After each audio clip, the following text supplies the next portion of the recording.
एक अदृश्य समस्या का समाधान। एक समय की बात है, गंगा नदी के किनारे एक छोटा सा गांव था जिसका नाम मधुबन था। ये गांव अपनी सुंदरता और खुशहाली के लिए दूर दूर तक प्रसिद्ध था। गांव में एक बूढ़ा अत्यंत बुद्धिमान व्यक्ति रहता था जिसका नाम था धर्मपाल। गांव के लोग हर समस्या के लिए उसके पास जाते थे। एक साल गांव में एक अजीबोगरीब समस्या शुरू हुई। अचानक लोगों के घरों से जरूरी और कीमती सामान गायब होने लगा। चोरी का कोई निशान नहीं था, न दरवाजा टूटा न खिड़की। ये एक ऐसी चोरी थी जिसे कोई देख नहीं सकता था, जैसे कि कोई अदृश्य चोर ये काम कर रहा हो। गांव के लोग बहुत परेशान हो गए। उन्होंने धर्मपाल से मदद मांगी। धर्मपाल ने सबकी बात सुनी और मुस्कुराते हुए कहा, चिंता न करो, ये चोर है तो जरूर, पर इसे पकड़ने के लिए हमें अपनी आंखों से नहीं बल्कि अपने मन से देखना होगा। अगले दिन धर्मपाल ने गांव के बीच एक बड़ी सी सभा बुलाई। उसने गांव वालों से कहा, मैंने चोर को पकड़ने का एक तरीका ढूंढा है।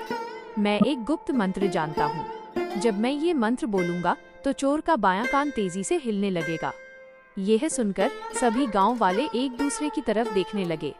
धर्मपाल ने अपनी आंखें बंद की और एक गंभीर आवाज में एक अर्थहीन सी कविता गाने लगा। जैसे ही उसने गाना शुरू किया, अचानक सभा में बैठे एक शर्मीले और दुबले पतले युवक जिसका नाम था माधव ने झट से अपना बायां कान छू लिया। वो डर गया था कि कहीं उसका कान हिलना न शुरू हो जाए। धर्मपाल ने तुरंत गाना बंद किया और माधव की ओर इशारा करते हुए कहा, यही है वो चोर। सभी लोग हैरान थे। किसी को यकीन नहीं हुआ कि इतना सीधा साधा दिखने वाला लड़का चोर हो सकता है। माधव ने घबराकर अपना अपराध स्वीकार कर लिया। उसने बताया कि वो चोरी इसलिए करता था क्योंकि वो बहुत गरीब था और अपनी बूढ़ी माँ का इलाज कराना चाहता था। धर्मपाल ने गांव वालों से कहा, देखो, चोर को पकड़ने के लिए किसी मंत्र की जरूरत नहीं थी। मैंने बस एक चाल चली। जो निर्दोष होगा वो तो आराम से खड़ा रहेगा, लेकिन जो अपराधी होगा वो अपनी चोरी पकड़े जाने के डर से मेरे झूठ को सच मानकर अपने कान की ओर ध्यान देगा।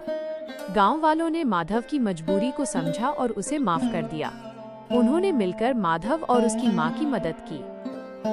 कहानी से मिली सीख, समस्या चाहे कितनी भी अदृश्य क्यों न हो, उसका समाधान हमेशा गहन अवलोकन और बुद्धिमानी भरी चाल में छिपा होता है। डर और अपराध बोध हमेशा अपराधी को उजागर कर देते हैं।